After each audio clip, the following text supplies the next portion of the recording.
All right, so this video is just to go over how to find the standard deviation in case you are struggling with how to find it.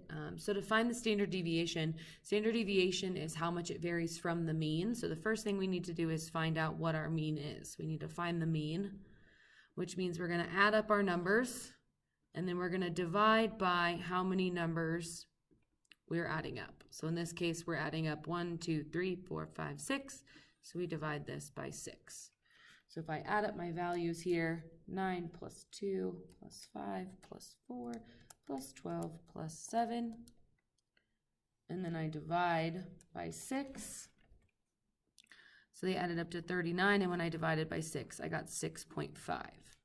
So now I want to find out how much each of these vary from the mean. So I'm going to take each value, subtract the mean from it, and square it. So I'm going to have to do that for every number in my sample.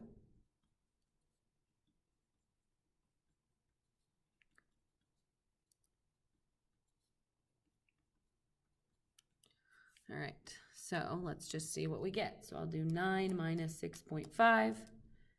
And then if I hit this button right here, this x squared button, that will square my answer. So I get 6.25. And I'll just keep doing that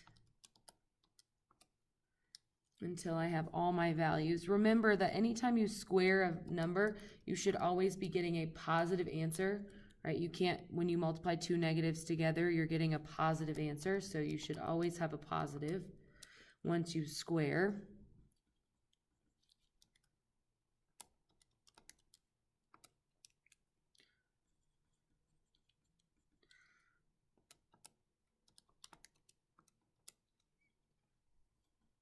All right, so then once I have each of these values, we're almost finding the mean again, except for the difference is instead of dividing by how many numbers you had in, you divide by n minus 1. So I'm going to add all these numbers up just like I did, but now I'm going to divide by 5 in this case instead of 6. It's always n minus 1, so 1 less than your total number. So if I add all these values, ooh, that didn't, plus 2.25.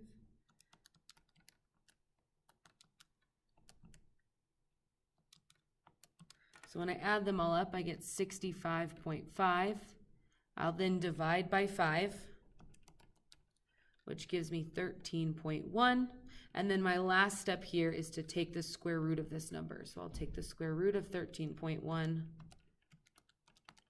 which gives me 3.62 if I round. So that is how we find our standard deviation.